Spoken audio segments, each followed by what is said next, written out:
Hola guardianes de la cultura, bienvenidos a este nuevo video de este joven canal. Soy el Cacique y hoy vamos a estar hablando sobre un pueblo muy especial, sinceramente y en lo personal uno de los que me parecen más interesantes. Estoy hablando de los pueblos de las sierras cordobesas, los comechingones.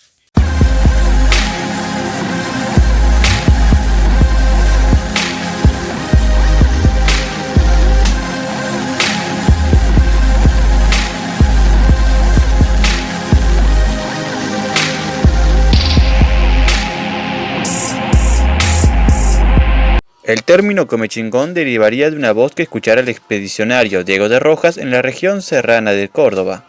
Comechingón vendría siendo del vocablo de uno de los dialectos que hablaban estos aborígenes, el camiar.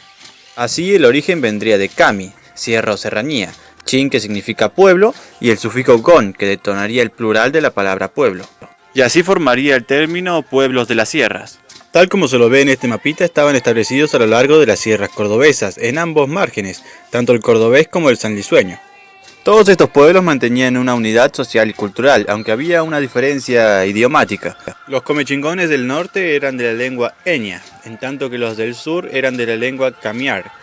Probablemente lo que más llamó la atención en las expediciones españolas fue el aspecto de los comechingones. Si bien los huarpes habían demostrado tener una pilosidad mayor en su cuerpo que cualquier otra cultura del noroeste, los comechingones eran morenos, medianamente altos y con barbas como los cristianos. Esta descripción la tenemos gracias a los escritos del cronista indiano Diego Fernández. La notable barba que lucían los hombres comechingones llamó poderosamente la atención entre los viajeros que llegaban del viejo mundo. Gente con barba o barbudos como nosotros fueron los términos que más se usaron para referirse a este pueblo. La principal actividad económica de los comechingones era la agricultura, la cual practicaban por medio de la irrigación, desviando las aguas de los ríos y arroyos serranos con canales artificiales. Su cultivo principal era el de maíz, de hecho los españoles en muchas de sus crónicas no vacilan en resaltar los hermosos campos de maíz que poseían los comechingones. Aunque también cultivaban con gran maestría porotos, zapallos, camote, quinoa y maní, además de practicar la recolección del algarroba y el chañar. Las sierras cordobesas también les proveían de excelentes animales para la caza, entre estos los guanacos, las liebres, los venados y los ciervos fueron los principales, ya que de ellos tenían buena fuente de carne, además de buena piel para hacer sus abrigos. Además de estas actividades, la cría de llama también estaba muy presente en los comechingones. Son las casas por mayor parte grandes, tanto que en una de ellas se halló caber 10 hombres con sus caballos armados, que se metieron allí para una emboscada que se hizo. Son bajas las casas, de mitad de altura de ellas por debajo de la tierra, y entran como si fueran entrando a sótanos, y esto hacerlo por ser abrigo para el tiempo frío, y por la falta de madera que en algunos lugares allí tiene. Este escrito anónimo del siglo XVI describe bien las casas pozo en las que vivían los comechingones. Estas casas semisubterráneas eran de paredes y suelo excavado revestido en piedra y madera, y el techo era de madera y paja. Según los datos arqueológicos, cada poblado llegaba a tener desde 15 hasta 30 casas, y en cada una de estas convivían entre 4 y 5 familias. Esto es respaldado debido al tamaño que tenían, ya que si bien por fuera no se veía muy impresionante, por dentro eran bastante espaciosas. Los pequeños poblados a su vez tenían como defensa una valla o empalizada que los rodeaba, y entre unos y otros había muy poca distancia. Según los informes de la época, todo parece indicar que a la llegada de los españoles en la sierra cordobesa había un aproximado de 40.000 habitantes. Los distintos pueblos trabajaban la tierra de forma comunitaria y el cacicazgo aparentemente era hereditario, aunque no de forma muy abarcativa, ya que era frecuente que uno o dos pueblos se separaran de los demás e incluso guerrearan entre ellos.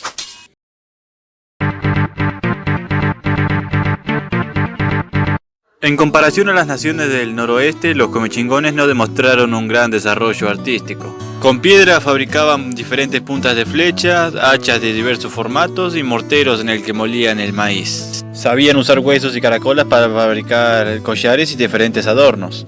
Conocían la técnica del tejido, por lo que gracias a la lana que le proporcionaban las llamas podían fabricar muy lindos atuendos, aunque estos no tenían tanta calidad como los andinos. También usaban la misma técnica para confeccionar redes que usarían para la pesca y para la caza. Comparándola con la del noroeste, la cerámica también era algo pobre. No conocían la policromía y la decoración se restringió a guardas geométricas incisas. La forma más usual era de cuello cilíndrico, cuerpo globular y asiento plano. Un arte muy interesante en el que se destacaban es el de diversas estatuillas femeninas hechas en cerámica. Se desconoce la función de estas, pero se teoriza que podrían tener fines religiosos. Al no haber metales en las sierras cordobesas, la metalurgia de los comechingones era insignificante. En cambio, el medio natural les proporcionó su mejor expresión artística a través de sus pinturas rupestres, que pueden verse con profusión a lo largo de las sierras centrales. Según se sabe, ellos utilizaron este medio tanto para plasmar su identidad como también para contar historias. De hecho, existen pinturas rupestres en las que se cuenta acerca de la llegada de los españoles y cómo fueron las cosas a partir de ese momento. Ellos creían en el sol y la luna, practicaban magia y tenían danza para diversos males y bienes.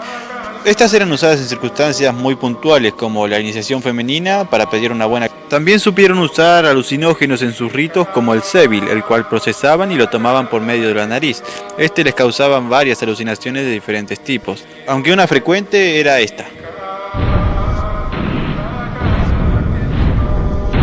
Con la fundación de la ciudad de Córdoba en 1573 comenzó el lento pero inexorable proceso de extinción de los comechingones. Ya fuese por encomienda, mestización, enfermedades europeas o combates, el número de los comechingones fue reduciéndose drásticamente a lo largo de pocos años.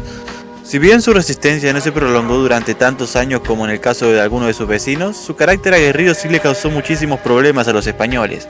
A diferencia de lo que ocurrió con otras naciones, esta vez la principal causa del éxito de los españoles fue que llevaban 20 años de reconocimiento en la región. Conocían los límites territoriales de cada facción, sus costumbres, la ubicación de los pueblos y tenían bien mapeados los accidentes geográficos. Todo aquel que sepa sobre guerra sabe que el factor informático puede hacer la diferencia entre la victoria y la derrota. Aún así, los comechingones impusieron una brutal resistencia y atemorizaron a los conquistadores por su bravura. Sus armas predilectas fueron el arco y la flecha con punta de piedra o de hueso y la lanza, aunque también solían usar hondas, macanas y boleadoras. Según nos cuenta Alberto Rex González, ellos atacaban de noche, en escuadrones cerrados, organizándose según fueran flecheros o lanceros. Solían presentarse a la batalla con el rostro y el cuerpo pintado, la mitad de rojo y la otra mitad de negro, costumbre que según los cronistas españoles les daba un aspecto macabro. Pinturas rupestres como la del Cerro Colorado dejan detallado cómo los indígenas atacaban y cómo los hombres engalanaban sus cuerpos antes de ir a la batalla. En 1575, 3 años después de que se fundara la ciudad de Córdoba, es que se desata la gran rebelión de los comechingones. En un ataque, los indígenas dan muerte al alcalde Blas de Rosales. Por tanto, el gobernador Suárez de Figueroa decide arremeter contra los comechingones en el Cerro Charlaqueta, hoy conocido como Ongamira. No fue una hazaña nada sencilla, debido a que los comechingones se habían atrincherado fuertemente en el lugar y no fueron nada fáciles de asediar. Los comechingones lograron causarles muchas bajas a los españoles, atacando desde las alturas con flechas y piedras, pero con el pasar de los días ellos lograron rodear sus posiciones y atacarlos con la caballería. Cuenta la leyenda que mientras los hombres eran masacrados por la caballería española, las mujeres se arrojaron del precipicio con sus hijos para no caer prisioneros en manos de los españoles. Con el pasar del tiempo hubo otros enfrentamientos entre españoles y comechingones, pero la mayoría de las veces terminando en derrota para estos últimos. Otros casos, como el de los Michilingüe, parcialidad de los Jaimar, se sometieron pacíficamente. La princesa Arzona, hija del cacique Caslay, se casó con un oficial español. Y como este caso, hubo muchos otros en que los comechingones fueron perdiendo lentamente su identidad fundiéndose con los españoles. O bueno, al menos los que no morían por la encomienda o por las pestes españolas. Antes de terminar con el video, me gustaría hacer mención del cacique comechingón Olayón, un personaje poético que habría vivido a finales del siglo XVI y principios del siglo XVII, siendo un duro rival de los españoles, y que hubiera muerto luchando contra ellos luego de vencer y ejecutar en un duelo al capitán Tristán de Allende. El poema Bamba de Altavira Herrero nos cuenta la historia. Con la punta del ojo del indio tea lejanamente el campo que se enciende, empuja al sur la quemazón, bravea de ira a Olayón y en singular pelea lo reta el capitán Tristán de Allende. Y bueno amigos, sin más que decir, gracias por ver el video hasta el final. No olviden dar like si el video les gustó, suscribirse si quieren estar al pendiente de más contenido así, comentar si tienen algún consejo o información para mí, y lo que es más importante, compartirlo para que el conocimiento pueda llegar hasta la mayor cantidad de personas posible. No olviden lo que digo siempre, el conocimiento es de todos, por ende todos tenemos derecho a él. Ahora cuídense mucho.